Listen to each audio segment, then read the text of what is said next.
meus queridos irmãos e irmãs, a graça e a paz do nosso Senhor Jesus Cristo. Eu e minha esposa Patrícia fomos desafiados hoje a trazer uma mensagem sobre criando filhos no Evangelho. Como atualmente nós somos os conselheiros dos juvenis da nossa igreja, ou seja, dos adolescentes que estão entre 12 e 18 anos, gostaríamos de compartilhar com vocês hoje os desafios de sermos pais de adolescentes, sermos cristãos e mantermos nossos filhos e filhas na convivência cristã e na igreja, durante essa fase tão diferente que é a adolescência, né? Pois então, é na adolescência que surgem geralmente os conflitos e os questionamentos dos filhos, né? Porque a missão destinada a nós, né, a vocês os pais, está lá em Provérbios 22:6, que é: ensina a criança no caminho em que deve andar, e ainda quando for velho não se desviará. Isto é um dos grandes desafios daqueles que possuem filhos na adolescência, não é mesmo? Pois é nessa época que surgem os conflitos e os questionamentos. Pais e filhos, eles acham difícil manter aquela comunhão, carinho, proximidade que havia durante a infância, quando eles eram pequenos, né? Especialmente sem acabar atingindo a individualidade de cada um. Então, essa questão ela é pertinente e nos leva a refletir um pouco sobre quem se afasta de quem, o filho ou a família. E ainda, como manter, né, os filhos na igreja durante a adolescência. Muitos adolescentes, eles acabam reclamando que os pais não sabem nada das suas vidas, pois simplesmente não se interessam, né? A situação acaba se tornando um motivo para eles indo a fazerem coisas erradas, né? Pois eles se acham muito independentes, eles acabam se rebelando contra os pais em busca dessa independência, né? Eles se envolvem com grupos mais alternativos da sociedade, se deixam levar por alguns costumes da turminha deles, e vários, infelizmente, acabam indo para o consumo de drogas, álcool, e alguns não estão nem aí para as coisas de Deus, né?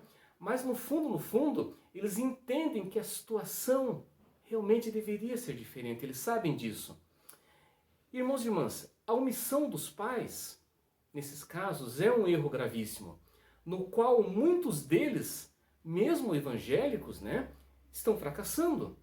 Filhos precisam sim de supervisão, mas cada família deve achar o seu estilo de educação, pois pais que acabam sendo irresponsáveis, sem um compromisso firme com Deus, às vezes um tanto quanto ausentes ou displicentes, eles têm gerado conflitos na cabeça dos adolescentes.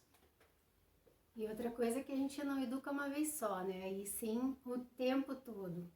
E os pais de adolescentes eles precisam se aproximar mais dos filhos, apoiar, amar e se preocupar com eles. Devemos pedir para Deus sabedoria para ensinar assim de forma amigável e com muito amor. E cada fase da criança ela tem as suas demandas específicas, exigindo um tipo de atividade diferente de educação. E apesar de termos um papel importante nesse processo, os pais não são os únicos a influenciar o desenvolvimento do filho. E é preciso ter uma correta dimensão das responsabilidades que os pais ou os responsáveis têm sobre o adolescente. Pois é, porque na verdade a gente tem que ter ciência de que os pais, eles não vão acertar sempre. Quando há espaço para o perdão, o diálogo franco, honesto, os filhos vão construir valores que eles vão levar para a vida toda, sabe?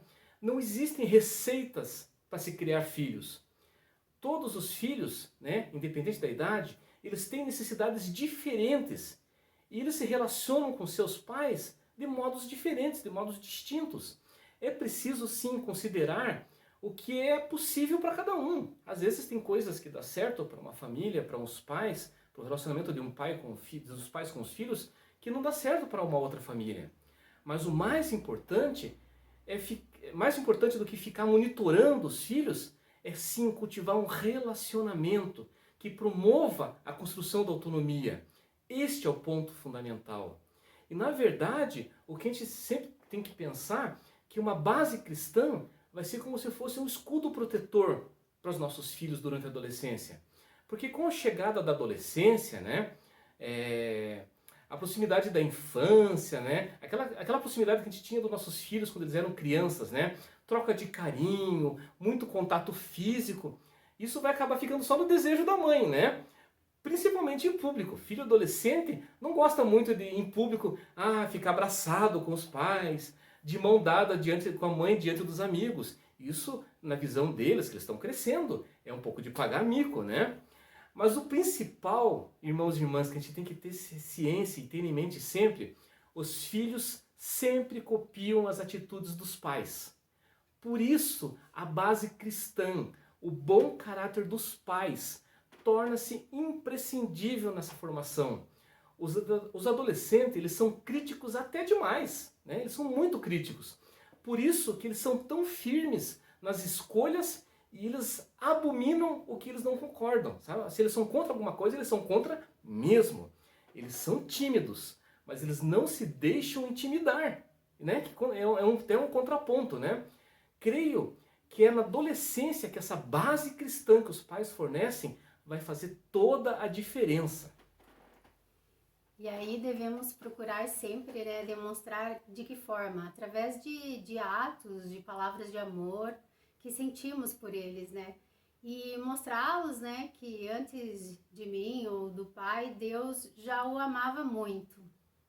E desde pequenos, né, que ensinávamos com autoridade e amor, orientá-los assim desde pequenos é muito gratificante. Principalmente incentivar os nossos filhos e filhas enquanto as atividades da igreja, né? Isso faz com que eles anseiem por serem adolescentes cristãos, né? E participarem da vida da igreja como juvenis, né? Então, e isso aconteceu com a gente, né? Quando a gente migrou junto com a Aline, a nossa filha, e ainda apoiando ela ali, acompanhando ela na igreja e tal, e com isso ainda continuamos e resultou em sermos conselheiros dos juvenis aí, né? E para ela foi um incentivo, né? Até mesmo um motivo de grande orgulho aí com a gente aqui bem participativo junto com ela, né? E hoje temos uma filha obediente que é nossa amiga e tal, né? E o principal de tudo é o exemplo, né? É o melhor caminho que temos, né? Então, e pela nossa experiência, e eu e meu esposo passamos a ter mais cuidados com as nossas palavras, atitudes, ficamos mais tolerantes, né? E a nossa filha com isso ficou mais responsável ainda, né? E orientamos ela todos os dias. E se percebemos qualquer deslizes aí, a gente conversa sobre o assunto para que isso não ocorra novamente. Né? Com tudo isso, assim, desse acompanhamento que a gente sempre deu, desde quando ela estava migrando de criança para adolescente, né? E agora já em vias de mais um ano deixa a adolescência, né? A gente entendeu que uma educação, nesse caso do adolescente, fundamentada naquela conscientização e no exercício bíblico, né? Ela se torna um escudo protetor, né? Essa base cristã é um escudo protetor que vai dar segurança para o adolescente fazer melhores escolhas, né? Assim como está escrito lá em Deuteronômio capítulo 6, do versículo 6 e 7, diz assim, né? E estas palavras que hoje te ordeno estarão no teu coração, e as ensinarás a teus filhos, e delas falarás assentado em tua casa, e andando pelo caminho, e deitando-se e levantando-te. Ou seja, o que quer dizer esse versículo tão bonito, né, da palavra? Deus está nos dando uma ordem muito clara como pais. Nós temos que educar os nossos filhos. Mas como educar? Somente falar para eles? Não. Não é somente falando, mas através das nossas ações. O que Deus quer dizer com isso? O ensinamento não deve ser apenas em um determinado momento, né? Nesse ponto eu vou educar você. Os pais precisam ensinar os seus filhos com as suas próprias vidas. Nós temos que ser uma referência viva para os nossos filhos, né? Principalmente nessa fase da adolescência, né? Os pais devem se lembrar que as atitudes de seus filhos, né, são um reflexo do que eles aprendem dentro de casa. Isso é muito verdade, né? E vejam só, né, que o maior ensinamento de Jesus Cristo não foi o que ele falou no monte ou no vale, foi o que Jesus demonstrou na sua própria vida. E isso nós temos que fazer com os nossos filhos também. Por quê? Porque quando o vínculo, em algum momento, um vínculo entre pais e filhos, ele se quebra, o que é de mais precioso se perde também. É a relação, o relacionamento entre pais e filhos, né? Então, o resultado desse desencontro é que pais e filhos, eles deixam de... Assim, se há quebra desse relacionamento de pais e filhos, o filho e os pais começam a não perceber mais a imagem de Deus refletida um no outro. Que deveria ser, assim, tanto os filhos deveriam ver a imagem de Deus nos pais, e os pais deveriam ver a imagem de Deus nos filhos também. Então, se há quebra do relacionamento, isso também se perde, né? Ou seja, há aquela despersonalização disso, nesse relacionamento, né? Os pais, eles enxergam, às vezes, né, é comum na sociedade, os pais enxergam os filhos adolescentes somente como bombas de testosterona ou de estrógeno, né? Os hormônios estão em ebulição ali nessa fase. Ou às vezes eles enxergam os filhos somente como criaturas rebeldes, incontroláveis, né? E essa distorção que às vezes acontece pode ser o primeiro passo rumo ao desastre da perda, né? Ou seja, as consequências vão ser muito grandes, né? E certamente produzirão angústia e desespero. Não pode haver isso, sabe? E os filhos, se acontecer isso, acabam vendo os pais como monstros, né? Eles se veem os pais como monstros. E cuja única tarefa desses monstros, né, é podar sua liberdade, né? Os pais não lhe dão liberdade. O senso de respeito mútuo se rompe e a consequência é o que? É a ira, né? É a raiva. E daí começa a manifestar ressentimento, ingratidão, né? Então, assim, pais cristãos como nós, como vocês que estão nos ouvindo agora, eles nunca podem desistir da tarefa de instruir os seus filhos no Senhor, né? Tendo em mente que nós vamos educar nossos filhos no Senhor. Nós devemos ter, sim, a coragem para não perpetuar, para não darmos sequência aos erros que foram cometidos conosco. Então, se de repente nós, na nossa adolescência, né, fomos educados ou tiveram erros nossos pais com alguma coisa que nós notamos, a gente deve quebrar isso e não dar continuidade disso para os nossos filhos, né?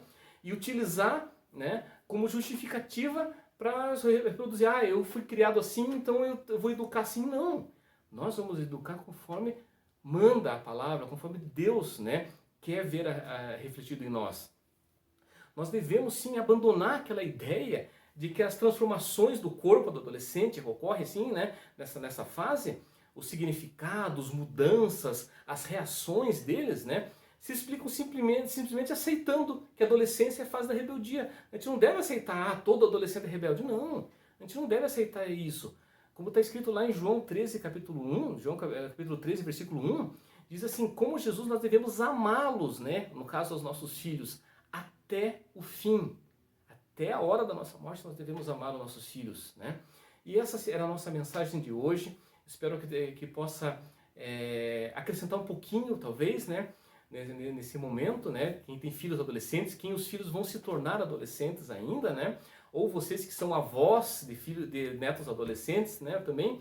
Mas a nossa mensagem final é que Cristo, né, na sua infinita misericórdia, renove os relacionamentos familiares dentro dos lares cristãos e ajude os pais a perceberem os filhos, especialmente na fase da adolescência, como herança do Senhor. Como está escrito lá em Salmos 127, no capítulo 127, versículo 3, que diz assim, os filhos são a herança do Senhor, uma recompensa, né? Em algumas versões diz o galardão que Ele nos dá.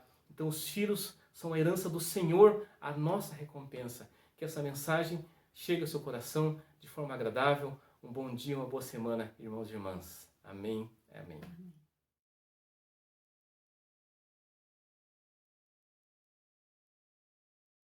Somos povo do coração aquecido, lavado e remido no sangue de Jesus.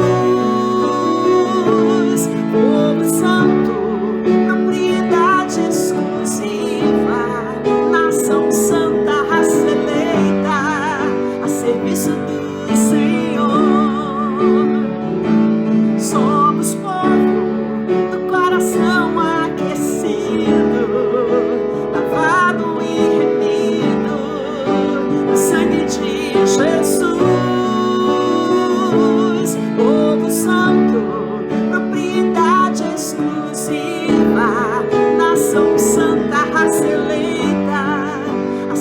subir, Senhor. A cédula que era contra nós, cravou na cruz, nos libertou, prevaleceu. Aleluia.